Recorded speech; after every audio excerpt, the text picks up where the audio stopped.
Paramahamsa Parivajakachoy Astutra Satya Shri Srimad. His Divine Grace is Vedantashala Swami Srila Prabhupada. Jai! Anant Kunti Vaishnav Vrinda Ki Jai! Mantra Srimad Bhagavatam Om Premananda Om Glories to the Hare Krishna. All glories to Sri Guru and Gauranga.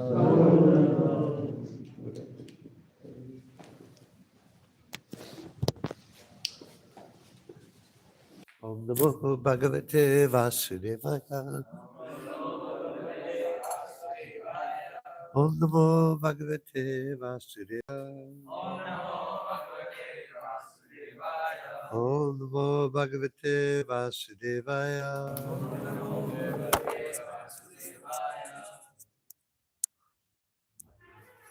Okay, let's go. Canto 1, Chapter 2, verse number 9. Okay, that's good. Yeah, I think so. Hare Krishna.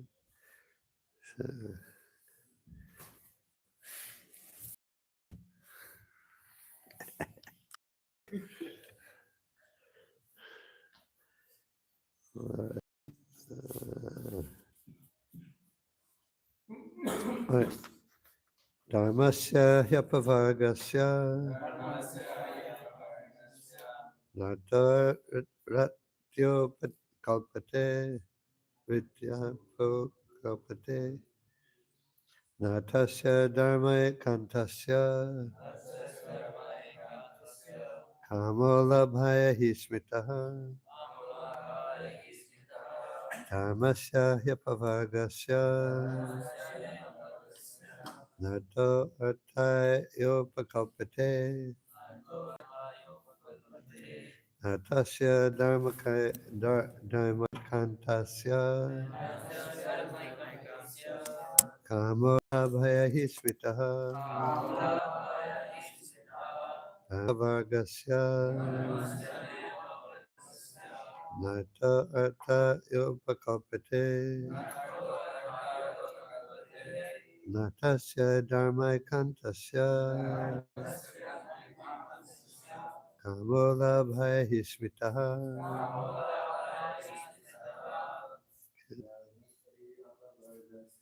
Dharmasya Yapavargasya Nata Artha Yopakapate Natasya Dharma Kantasya Kamola Bhaya Hismitaha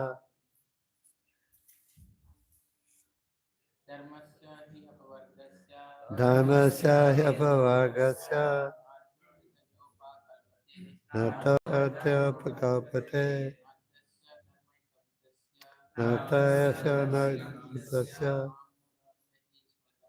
Kamala Bhaya Hisvitaha Dharmasya Yapavargasya Nata Artha Pakapate Dharmasya Dharmakantasya Kamala Bhaya Hisvitaha Dharmasya Yapavargasya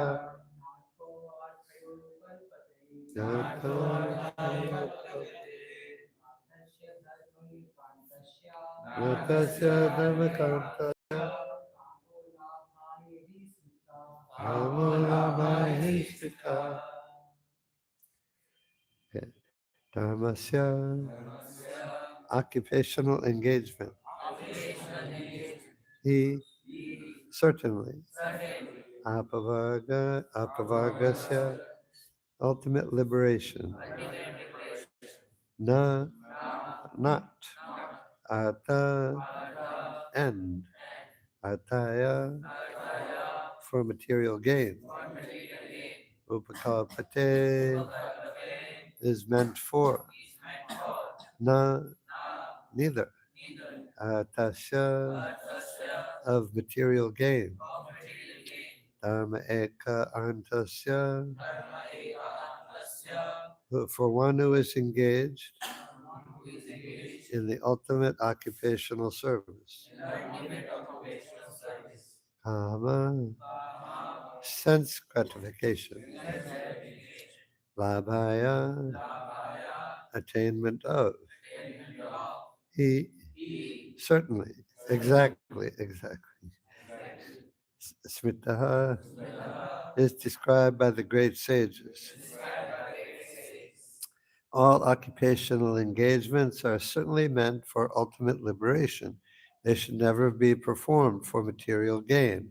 Furthermore, according to sages, one who is engaged in the ultimate occupational service should never use material gain to cultivate sense gratification. Repeat after me. All occupational engagements are certainly meant for ultimate liberation. They should never be performed for material gain. Furthermore, according to sages, one who is engaged in the ultimate occupational service should never use material gain to cultivate sense gratification. I read Prabhupada's purport. We, uh, we have already discussed that pure devotional service to the Lord is automatically followed by perfect knowledge and detachment from material existence. But there are others who consider that all kinds of different occupational engagements, including those of religion, are meant for material gain. The general tendency of any ordinary man in any part of the world is to gain some material profit in exchange for religious or any other occupational service. Even in the Vedic literatures, for all performances, an allurement of material gain is offered. Most people are attracted by such allurements or blessings of religiosity. Why are such so called men of religion allured by material gain? Because material gain can enable one to fulfill desires, which in turn satisfy sense gratification. This cycle of occupational engagements includes so called religiosity, followed by material gain, and material gain followed by fulfillment of desires. Sense gratification is the general way for all sorts of fully occupied men. But in the statement of Sukadeva Goswami, as per the verdict of Srimad Bhagavatam, this is nullified by the present sloka. One should not engage himself in any sort of occupational service for material gain only, nor should material gain be utilized for sense gratification. How material gain should be utilized is described as follows. I'll just read that verse. Life's desires should never be directed towards sense gratification. One should desire only a healthy life or self preservation, since a human being is meant for inquiry about the absolute truth. Nothing else should be the goal of one's work. Om again Tvinandasya Ginanjana Shalakaya Chakshur Militam Yena Shri Gurave Namaha Shri Chaitanya Manobishtam Sapitangina Bhutale Swayam Rupa Kadamayam Tirati Svapadantikam Vandeham Shri Guru Shri Yuta Padakamalam Shri Gurun Vaishnavamscha Shri Rupam Sagrajatam Sahagana Raghunatham Vitam Tam Sijivam Sadvetam Savadutam Parijana Sahitam Krishna Chaitanya Devam Sri Radha Krishna Padan Sahagana Lalita Shivishakam Vitam Cha He Krishna Karuna Sindho Dinabando Jagatpate Gopesha Gopika Kanta Radha Kanta Namostute Tapta Kanchana Gaurangi Radhe Vrindavaneshwari Vrishabhanu Sutidevi Pranamami Hari Priye Vanchakapatarubhyascha Kripa Sindhu Evacha Patitanam Pavanebhyo Vaishnavebhyo Namo Namaha Jai Shri Krishna Chaitanya Prabhu Nityananda Shri Advaita Gadadhar Srivasadi Gaur Bhaktavinda Hare Krishna Krishna Krishna Hare Hare Hare Rama Rama Rama. Okay, so this is one reason why there aren't very many committed devotees, because Srimad Bhagavatam said, don't use material gain for sense gratification.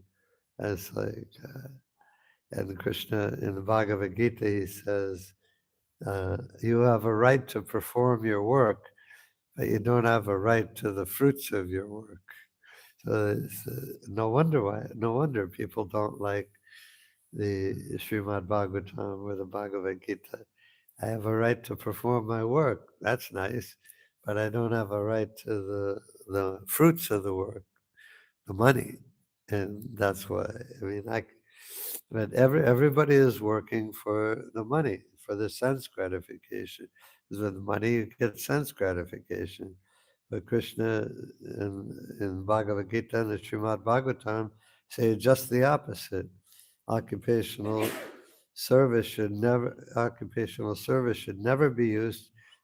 You never use material gain to cultivate sense gratification. So all of us in the Krishna consciousness movement, we're we're we're actually very weird kind of people by material standards. Material standards means work hard. You're all in college, a great university, and you'll be able to make plenty of money when you graduate. But you're in the uh, service descending from Krishna through Prabhupada, to Lord Chaitanya, to our whole disciplic succession that says not to use the money that you make for sense gratification. There'll always be some sense gratification, and especially most people get married, and there's a license for sense gratification in marriage, and but the devotees know, even when they, I mean, I just had some prasadam. It was delicious. It was really good sense gratification, plus being really purifying for the heart, my anarthas, and so yeah, and there's definitely sense gratification in Krishna consciousness. It's like when Prabhupada established the first temple in New York City at 26 Second Avenue. He kept a big jar of glubjamins by the door, and the devotees, they had lunch every day with Prabhupada. It was, rice dal, chapatis, and sabji, and but Prabhupada knew these people, these young men and women, they're coming out of really heavy material life,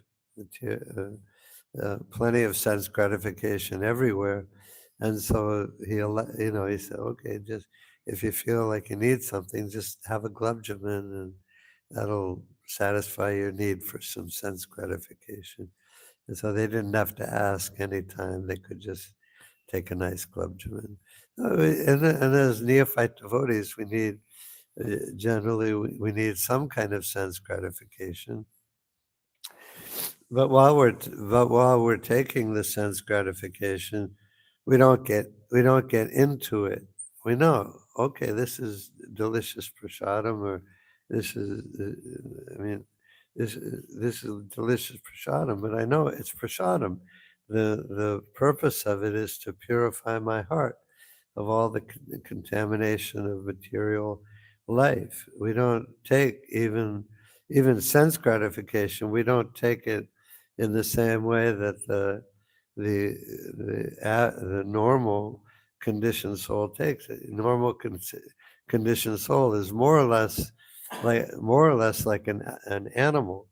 And Prabhupada makes that reference many times when he came to the United States. It's definitely like that in the United States, and people just want all the sense gratification they can get, and that's the goal.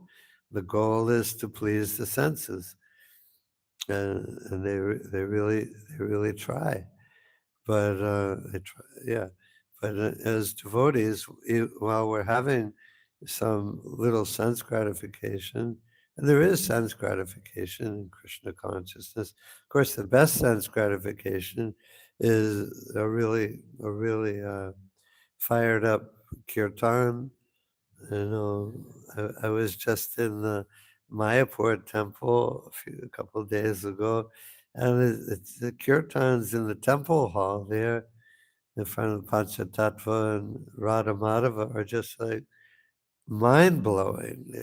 And if you're a little bit purified, I mean, anybody who, even just somebody off the street in Boston, where I'm from, if you picked them up and transported them to the Kirtan Hall in Mayapur, they didn't even know they were going, but they teleported them and they landed in the Kirtan Hall. They couldn't help but be amazed at the power and the purity and the just the dedication, the devotion of all the devotees there. Even just some ordinary person off the street, even if they'd, they'd find many ways to criticize it, of course, but they wouldn't be able to deny the power of the kirtan. And yeah, and for devotees who uh, we like the kirtan, not only like devotees get really um, into kirtan because it is, after all, the Sankirtan movement of Lord Chaitanya, and he used to take devotees out on Harinam in Navadvip every day, and so the whole essence of the Krishna consciousness movement is the performance of Sankirtan Yajna. So it's for someone who's a little purified like us. We the Sankirtan is pleasure. It is sense gratification, even from the musical material point of view. It is sense gratification. And there are many statements by Prabhupada that even if someone's not very good singer or can't play the instruments very well, if they're just a sincere devotee and they just clap their hands and play kartals or madanga or something and just sing as good as they can, then that's much more pleasing. It's as pleasing to Krishna as any as the great kirtan performers. There are so many in the ISKCON movement now. They're so expert and very like amazing musicians. But two or three little old men or women, like in the Boston Temple, sometimes it's just like a couple of little old ladies or men, and they're just trying to clap, and sometimes they clap at the right time, and sometimes they clap the wrong time, but they clap and they chant Hare Krishna, and they're sincere, and all they're trying to do is please Krishna by their sincere chanting. Anyway, so the point is, it doesn't have to kirtan. Yeah, of course, it's nice when it's expertly performed, but it's not. It doesn't have to be expertly performed to be really good sense gratification for Krishna. The sense gratification principle is always there, but for the devotee, the sense we're trying to please the senses of Krishna. And material life means I'm trying to please my own senses. The sense gratification principle is universal. It's always applicable. But devotees try to give Krishna sense gratification, even to the point in very advanced, renounced devotees where they don't even care or think about their own sense gratification or even their own bodily comfort at all. We just had some verses in the Mayapur temple. There's an upstairs class for the English-speaking people. I did class one day, and the verses were about the Devahuti, who and how she Kardamamuni, who was her, and there's like I don't know 10 or 15 verses about how she neglected all her material comforts and neglected her eating and her everything, just to, for many years, just to take care of her husband. And yeah, so the great souls are like that. They don't even care about their own comforts or sense gratification at all. At all. Their only purpose is to give Krishna sense gratification. Anyway, sense gratification is good if you're giving it to Krishna. But for ourselves, these verses, these verses couldn't be more clear. The one who's engaged in ultimate occupational service should never use material gain to cultivate sense gratification. And cultivate generally means you're really working at it, like cultivating a garden. If you just let it go, all kinds of stuff will grow in your garden. But if you cultivate it, you're actually planning it out and trying to really develop. It's like the devotees do all kinds of planning to give Krishna sense gratification, and the same thing applies for gratifying our own senses. It takes a lot of work to get sense gratification. It's really hard. I mean, you might have some karma from a past life where you did work really hard, and you don't have to work. You're born into a rich family or something in this life, so apparently in this life you're not working very hard for it.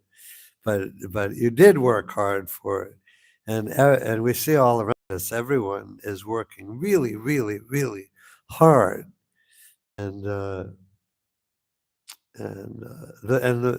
sense that's what it takes to get sense gratification. Takes a lot of work, and then the sense gratification. You may be successful at getting the sense gratification, or you may not. Like sometimes people, they work hard. Like in the United States, they work hard all year to get their vacation, and when they get vacation, they're going to go to a sunny place like Florida or California and go swimming and go surfing and go out on a boat and do and enjoy but then they get there and then it rains all week and then or they get there and they fall down the stairs and break their leg. It's like you can't count on sense gratification. Sense gratification is very unreliable. It's really hard to get. It's really unreliable, and it always has negative uh, results as negative things as a result of the sense gratification. Sense gratification not only you don't only have to pay for it to get it, you have to pay for it to have it, and then you have to pay for it afterwards with sinful reactions, with karmic reactions. So it's the materialist. I mean, I'm familiar with United States where I lived all my life, and nobody knows that. Actually, there was one singer that was popular in the '60s. His name was Leonard Cohen, and he was and he was pretty philosophical, pretty thoughtful kind of guy, not just a typical weird songs. But one line that I always remembered from one of his songs, especially because I first heard it after I'd become a devotee, and one of the lines from his songs is, "You are locked into your suffering, and your pleasures are the seal." It was pretty accurate line. And of course, he didn't intend to give up sense gratification, and he didn't.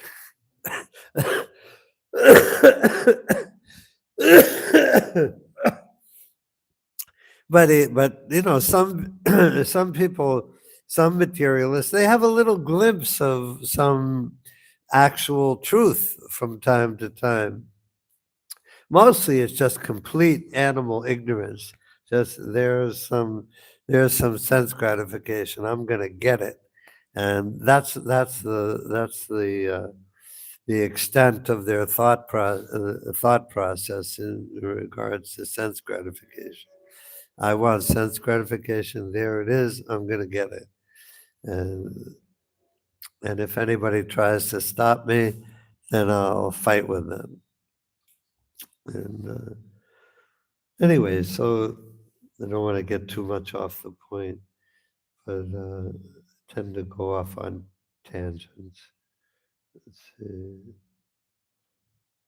Yeah, and Prabhupada says in the purport that it talks about even in the Vedic literatures, for all sorts of religious performances, an allurement of material gain is offered, and most people are attracted by such allurements or blessings of religiosity. Yeah, so and that's a facet of the Vedic literature is they're just trying, instead of an unstructured sense gratification, which is bad in the beginning, middle, and the end, at least in taking sense gratification according to some Vedic rituals or principles, is it brings you within the scope of the Vedic culture. And you're not just out here, you're actually within this scope. There's a plan, there's a plan by Krishna. The Vedas like a plan by Krishna to elevate everyone. And as long as you're within the culture, the Vedic culture, there's a systematic way of making progress. And of course, ultimately, you have to, in order to come, the point of all the Vedas is to come to, Krishna says in the Bhagavad Gita, I'm the compiler of the Vedas, I'm the knower of the Vedanta. It's me who is to be known by all the Vedas. So so people will say, oh, there's all these demigod worship things in the Vedas. What about that? But that's Vedic. And yes, it's Vedic, but it's within the scope of the Vedic culture. But it's not the goal of the Vedas. It's not Vedanta. Krishna clearly says in Bhagavad Gita that it's me. I'm to be known by all the Vedas. The other things are meant to lead a person to pure Krishna consciousness, surrender to Krishna. Sarvadharmam parijajya mam ekam sharanam vraja ham from sarvapapibhyo mokshayami mashucha. Just give up everything else. Sometimes Prabhupada, and in the Bhagavad Gita, Prabhupada translate, just give up all kinds of religious practice principles and surrender to me. But in other places, he gives it as just give up everything else and surrender to me. I'll protect you from all. Just give up everything else, whatever it is. And no, I'm okay. I'm okay. I just cough once in a while, but I don't need I don't need water. I'm really okay. Thank you, though. Yeah, very kind. Yeah. So Krishna is the goal of all religious practices, but he gives us room to go gradually. But in Kali Yuga especially, Prabhupada gave one analogy in the that I heard very when I first started coming at the Vedic principles of the gradual elevation or the practices of Yuga Dharma in Satya, Treta, and Dwapara Yuga. They had a lot of time, and the people were much more inclined towards spiritual activities. So he compares the Yuga Dharmas of those yugas to a silversmith who has a piece of silver and he has a little hammer. And do you know this analogy? You know this? This is one he gave. And the silversmith has a little tiny little hammer and he just tap, tap, tap, making design, like fancy designs on this piece of silver and very artistic. But he said in Kali Yuga, the chanting of Hare Krishna, the Sankirtan Yagya, is like a blacksmith's hammer. He has a big piece of metal that he has to shape in. He has a big hammer that weighs like 20 or 30 pounds, and he just bam. Because you got a big job to do, and there's not much time. People in Kali Yuga are very short lived, very slow in material life in general. And above all, their minds are always disturbed. So you got this big, huge job to perform, becoming a pure devotee, getting free from all sense gratification, and you don't have much time. And the materials you're working with, you could say, are subpar. Like we're in Kali Yuga, where it's it's definitely different in India than the United States, but still by spiritual standards, we're all like subpar materials Krishna is working with, or spiritual. So they have to like the process is not violent, but it is fast and it is heavy and it is demanding and. But at the same time, it's gentle and it's loving and considerate. So in the first Radhastami in 1966, the Prabhupada held the second initiation that he did. The first one was on Janmastami, and the second one was on Radhastami, and and he said two things there that I remember. And he said, I wasn't there, but I heard about it from Satsvarup Maharaj, who was there, and he got initiated then. And no, that was in New York, in New York, and yeah, and one thing he said was Radharani is the best devotee of Krishna because she loves Krishna the most. Really doesn't get any simpler than that. But anyway, the other thing that he said that I remember is he said that on Janmastami we fast until midnight because Krishna is very tough, or very demanding. And but on Radhastami we fast till noon because Radharani is very kind. And gentle. So both things are there in Krishna consciousness always. There's the toughness, there's the demanding nature of Krishna consciousness, there's the heavy work we have to do, there's the, but at the same time there's the gentleness and kindness and the encouragement and consideration from Srimati Radharani's side, you could say. And anyway, so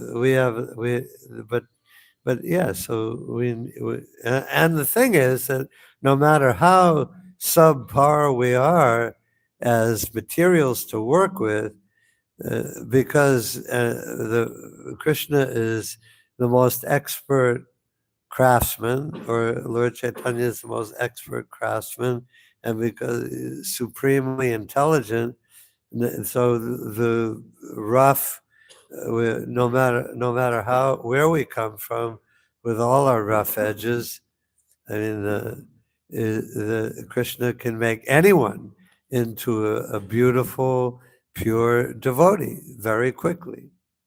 And there's no question of being subpar anymore. The devotee is a great soul. Yeah. And Krishna can do anything. And he does. And we see so many examples of that all around the world. When Prabhupada started and to the present day, so many people, conditioned souls with all kinds of, you rough edges, let's say, of bad or leftover conditioning. But Krishna, all over the world, we see that devotees there's so many devotees who have become such great souls. It's like unimaginable. The only explanation is the purifying process of the Sankirtan movement, purifying power of Prabhupada and Lord Chaitanya in the Sankirtan movement. And the last point is that, and one point that Prabhupada made very frequently was the rarity of, first of all, the rarity of taking birth as a human being. The human form of life is extremely rare. I mean, even within this one room, who can imagine how many tiny living entities there are? And there's like 25 human beings here. It's a pretty small percentage. And so, and all the trees and plants and animals all out there, and there's 8 billion human beings in the world. So it's a very, very small percentage of and the human form of life is the species where we can make complete perfection and go back home, back to Godhead, become pure devotees in one lifetime. And and plus, then you add in the fact of taking birth in India, which is said in the Srimad Bhagavatam to be the highest birth in the universe.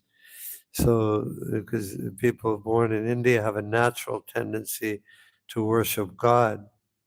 It's that statement by Prabhupada, if you just scratch the surface of an Indian, you'll find a devotee.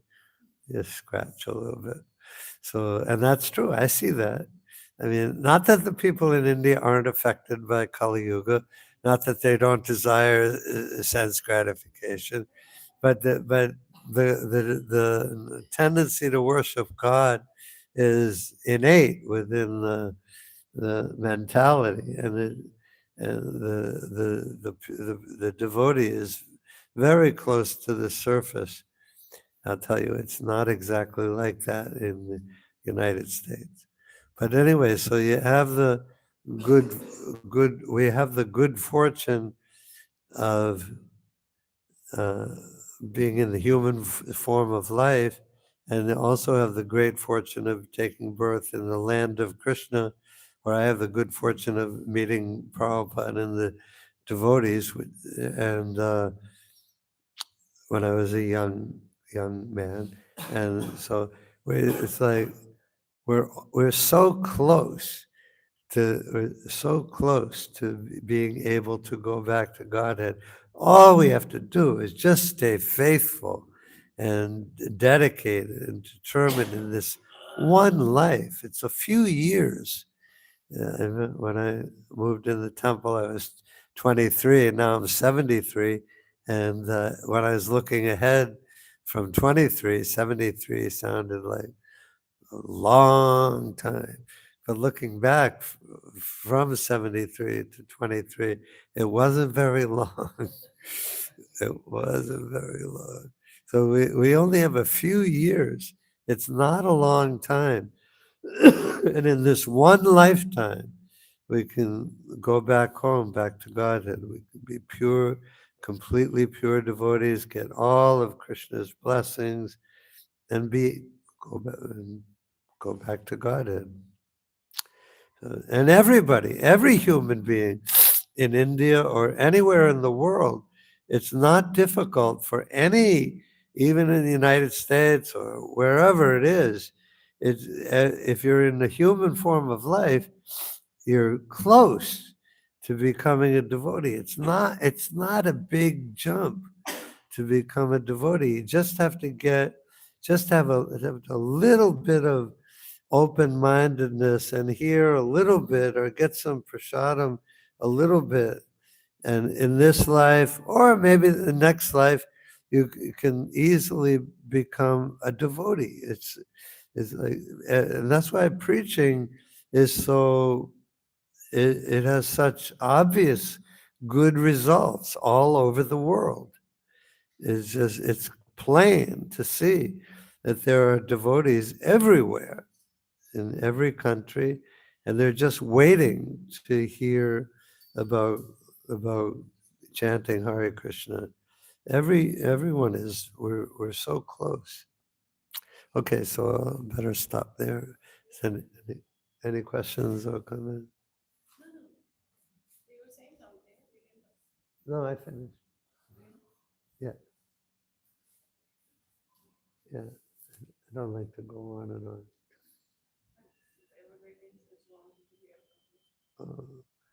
I'm here for a few more days. Let's see if I can think of anything. Oh yeah, one thing that I told Mother Devahuti today, and I said something to somebody, another devotee yesterday. I was just telling her how I came to Krishna consciousness as a young guy. I was 18 years old, and I wasn't raised with any religious training, any religion at all. My parents just were not they were scientists, and you guys are scientists too. You should be. Yeah, so yeah, so I wasn't raised. Yeah, they were materialistic scientists. They believed that everything could be explained by science.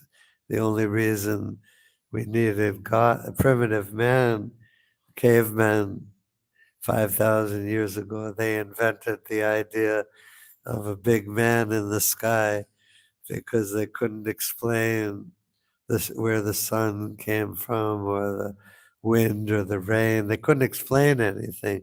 So they so they knew, well, people do things. So there must be a big guy in the sky making everything happen. And that was their basic philosophy. That's why primitive man invented religion. And anyway, that's how I was raised. But I wasn't really an atheist. I just never thought about God. Just didn't think. It just didn't matter at all to me. I didn't consider myself an atheist or anything. I just didn't care. And anyways, when I got the Bhagavad Gita, met as it is, met the devotees, then I started to, I took to it immediately, and I could see immediately that this is what I have to do with my life. This I have to do what those people in the saffron dhotis and the shaved heads are doing, and the women who wear the saris.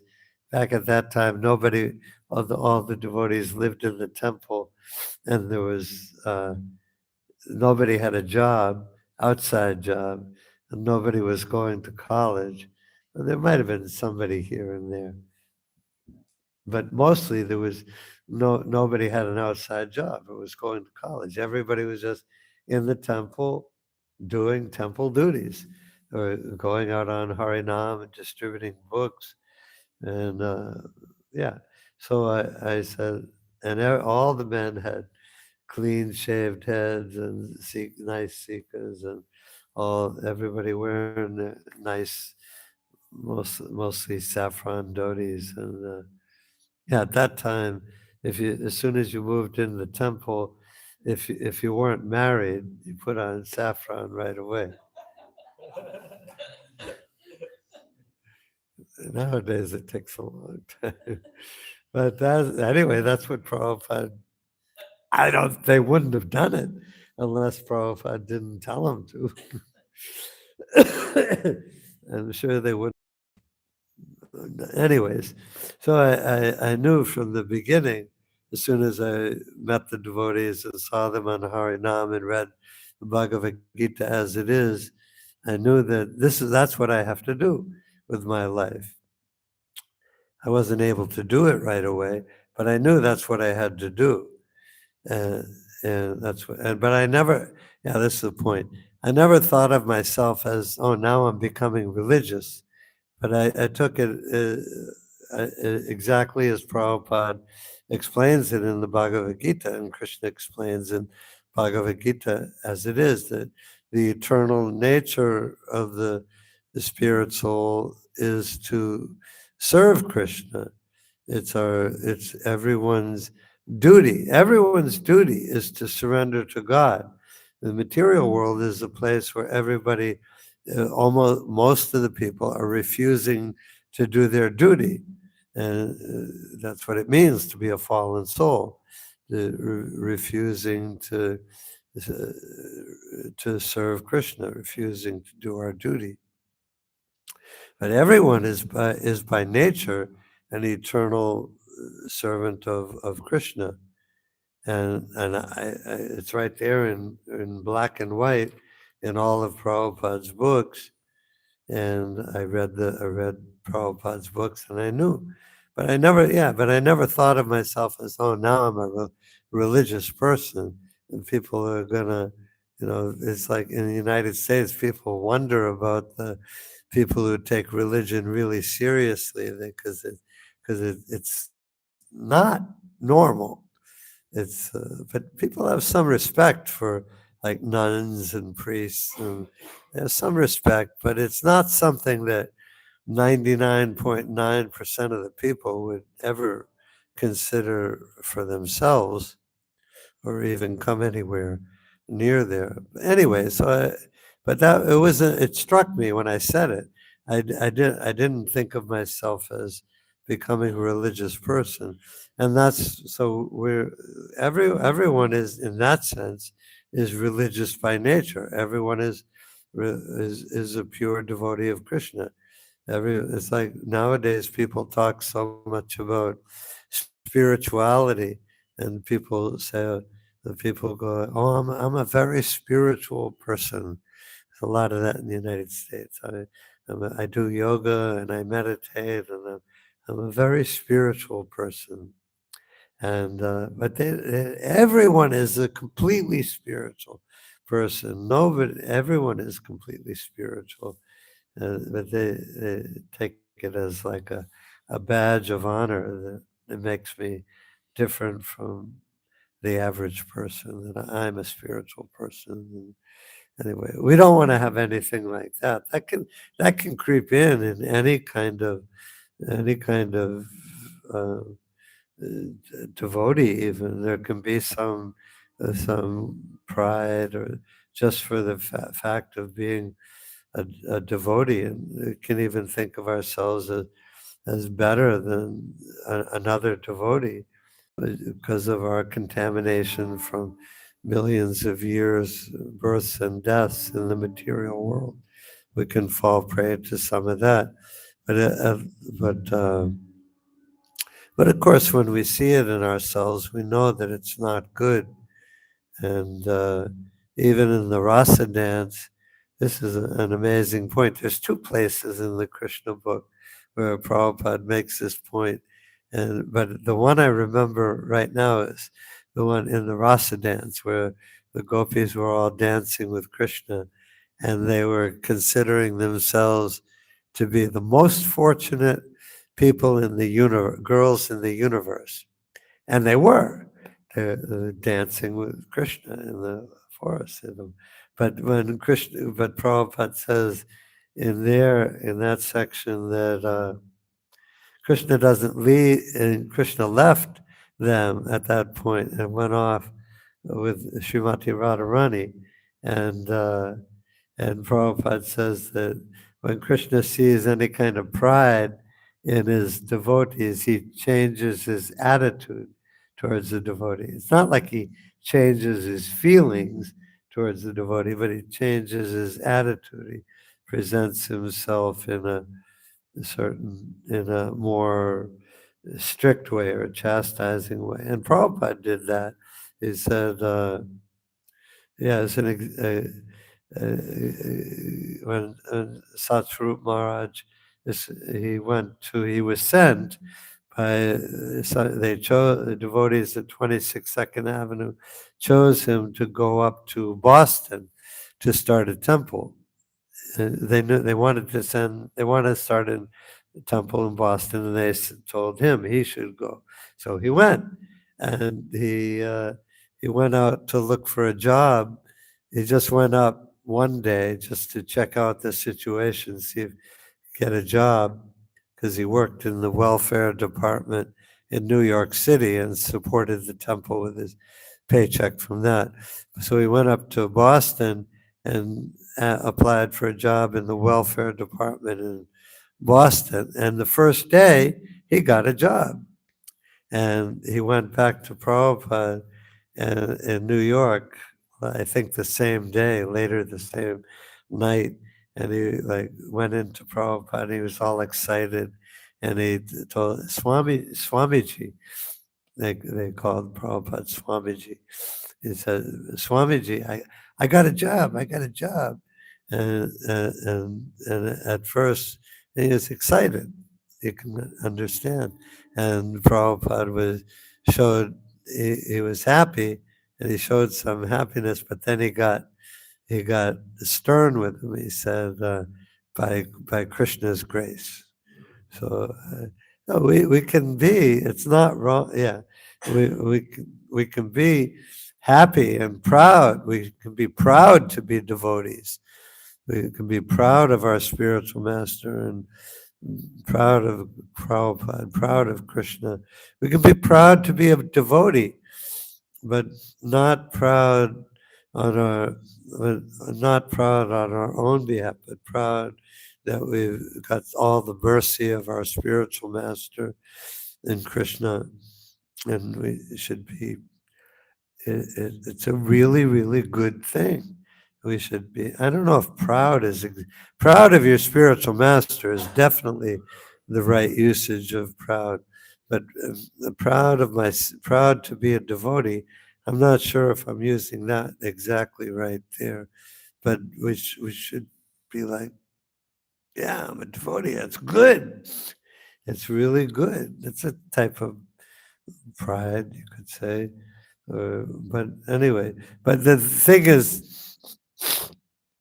any kind of pride that we feel can easily, because of our conditioning, because of our many lifetimes of conditioning, it can easily change in our mind into like, yeah, I played that, I led that kirtan really good.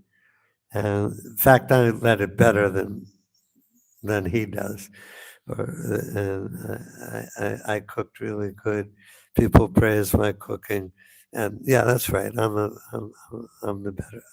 I am a better cook than pretty much everybody. I mean, that's a tendency of the conditioned soul to. It's not wrong to want to. It's good to want to do something really good, but pride it can easily go into I'm good at that, so I'm better than him or better. And Krishna doesn't like that at all. He definitely doesn't like that. He changed his attitude toward it. Anyway, I got off on a lot of tangents, but does anyone want to say anything, questions or comments?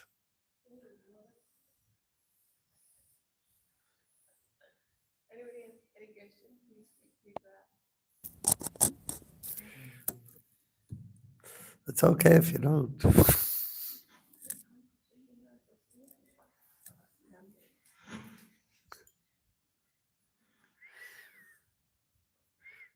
Okay, all glorious to Shiva. Okay.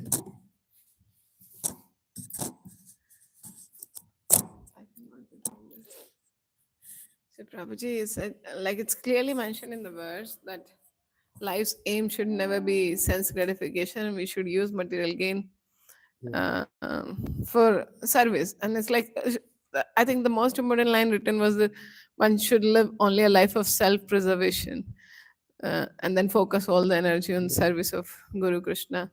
But uh, how to prevent ourselves not to get carried away when everyone says about material securities? So then the devotees think, oh, I have to secure this, secure this, secure this, and then they don't have time even for their own proper sadhana and then to serve actively in the mission. I know. And yeah, and that's a common dilemma. And it's not an easy one because. But it was not so in Prabhupada's time. So how to understand that, and still nowadays also some devotees, but like the how to protect ourselves from the other trend where everyone is going away from the mission out of the fire of Sankirtan just to secure themselves materially. Yeah. Well, first of all, we just have to read the philosophy and hear the lectures and take everything that we read seriously. Like is a statement, a really tough statement like this, occupational duties should never use material gain to cultivate sense gratification. We shouldn't try to soften that in our mind and say, well, it says should never use material gain, but I mean, maybe it means sometimes.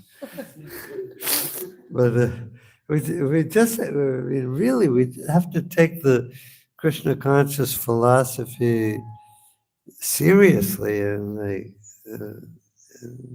because everyone is intelligent. All the devotees are very intelligent, and the concepts are not difficult to understand. That's not a difficult concept to grasp. So we just have to. I mean, the main thing always is to act on the faith, or at least believe with the faith that these words in the Srimad Bhagavatam and the Bhagavad Gita are the absolute truth. They're directly Krishna's words, or the Srimad Bhagavatam is the literary incarnation of Krishna. The first canto is Krishna's lotus feet.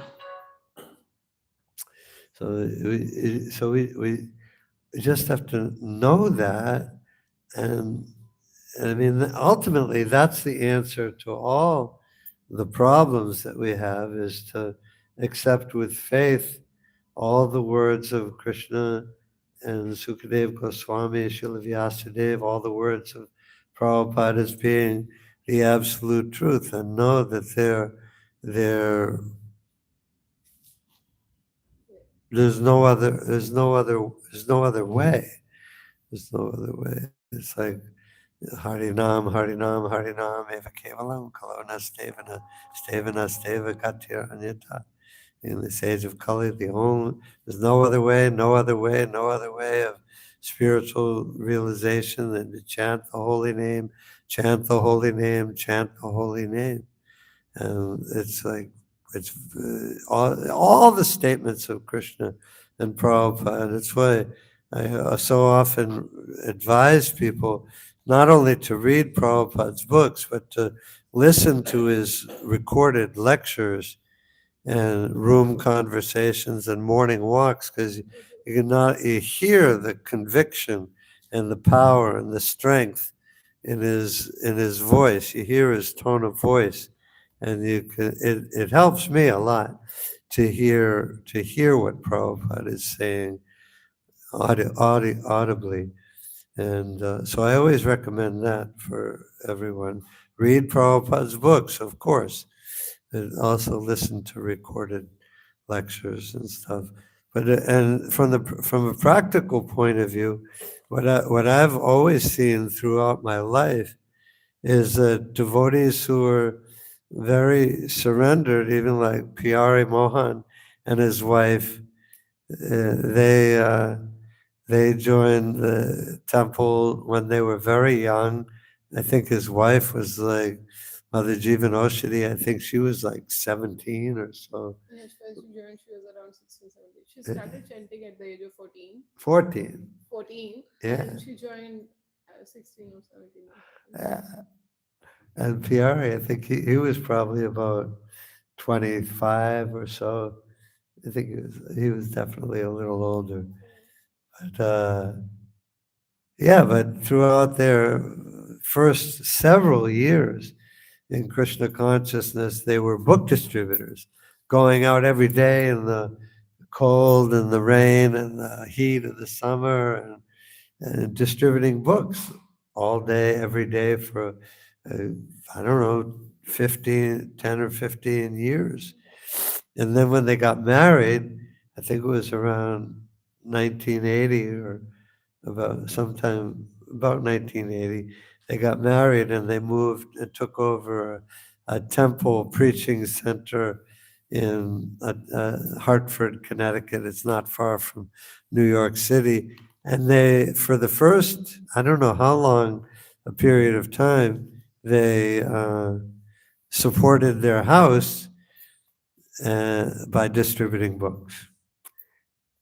And then when his wife got pregnant and she couldn't go out distributing books anymore, so Piari found a job just delivering newspapers from his car. At that time, there were a lot of newspapers. There's no internet. And so 2 days a week for like 5 hours a day, he was just delivering newspapers. And he made enough money to support his house and wife and child, just doing that. And the rest of the time he used for preaching. And anyway, and all through the course of their married life up to the present day, they've always been so faithful and so determined in Krishna consciousness, and Krishna has always taken care of them. And I've seen that with so many devotees who grew up in the Boston Temple or other temples, not grew up, but grew up from 18 or 20 through birth, let's say. So grew up in the temple, and they didn't have any work skills. Most of the devotees didn't have any college, and yeah. But when they got married, almost all of them got married and had kids. But when they got married, they found a way without much trouble to take care of their family without having to go to college or without having to, learn any really involved. I mean, they learned skills, work skills.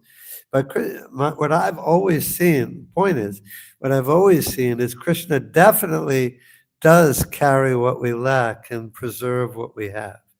He's very clear about that in the Bhagavad Gita. Of course, the famous story about that verse that everyone knows is that Krishna specifically carries what we lack and preserve what we have. And I've always seen that to be the case.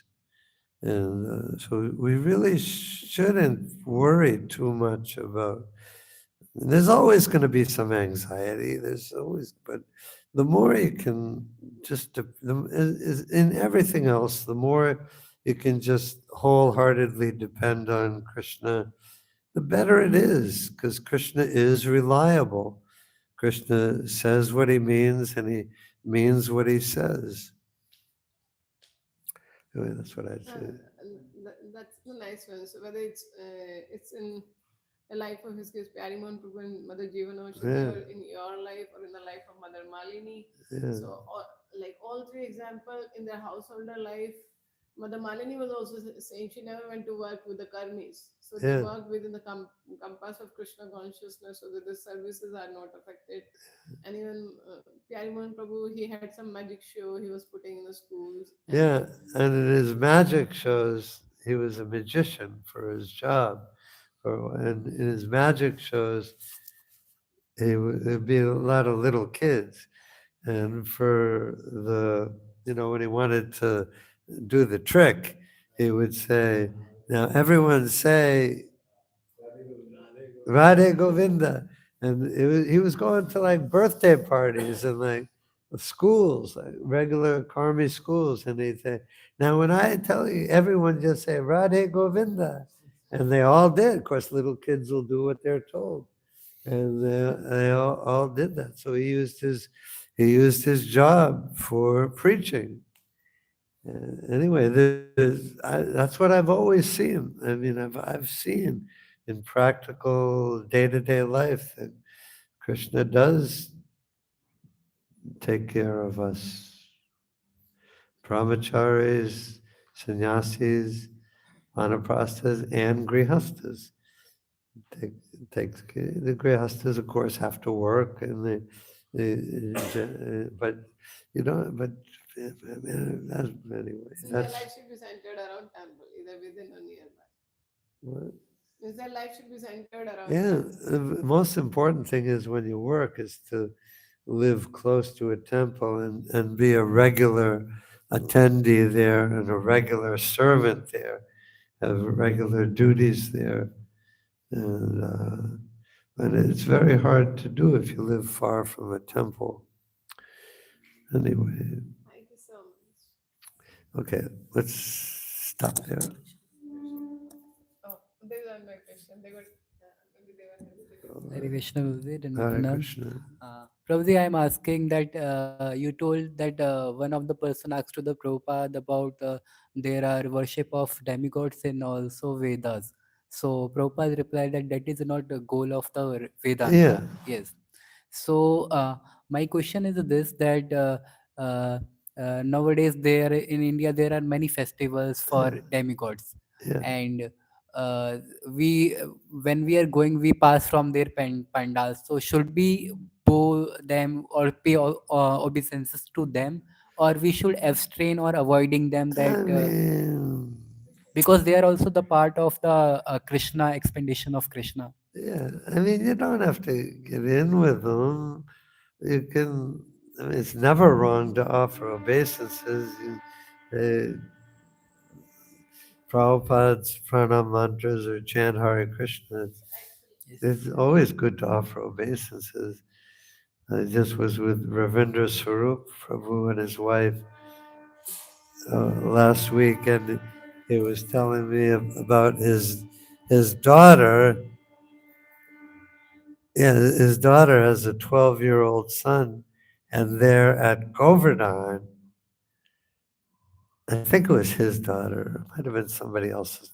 Anyway, this American lady and her 12-year-old son, they're devotees, and grew up in devotional service, and they're doing the Dandavat Parikram of Govardhan Hill.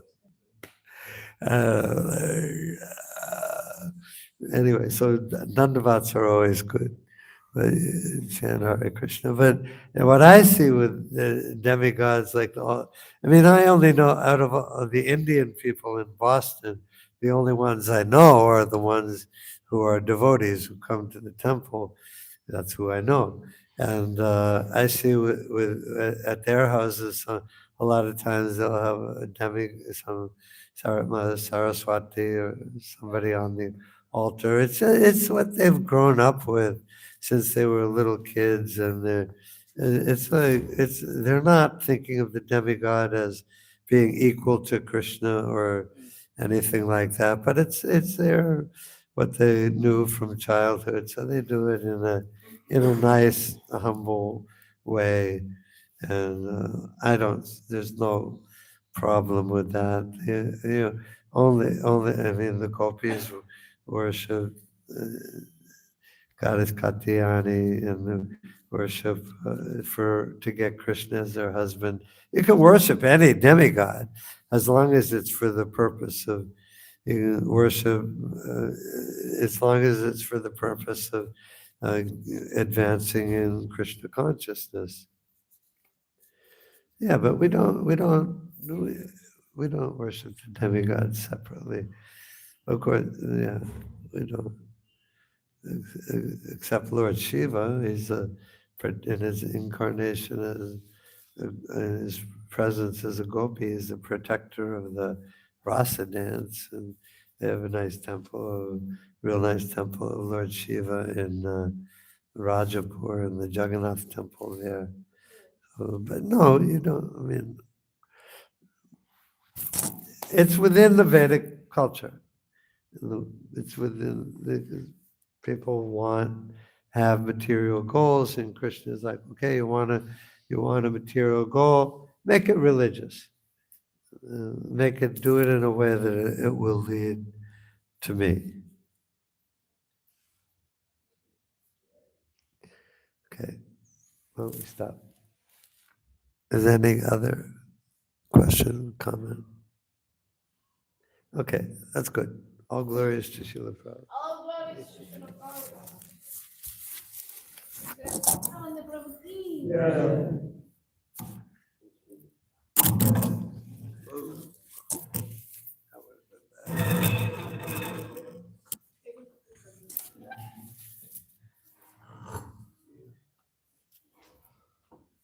So, Prabhuji will be giving morning class tomorrow. Sorry.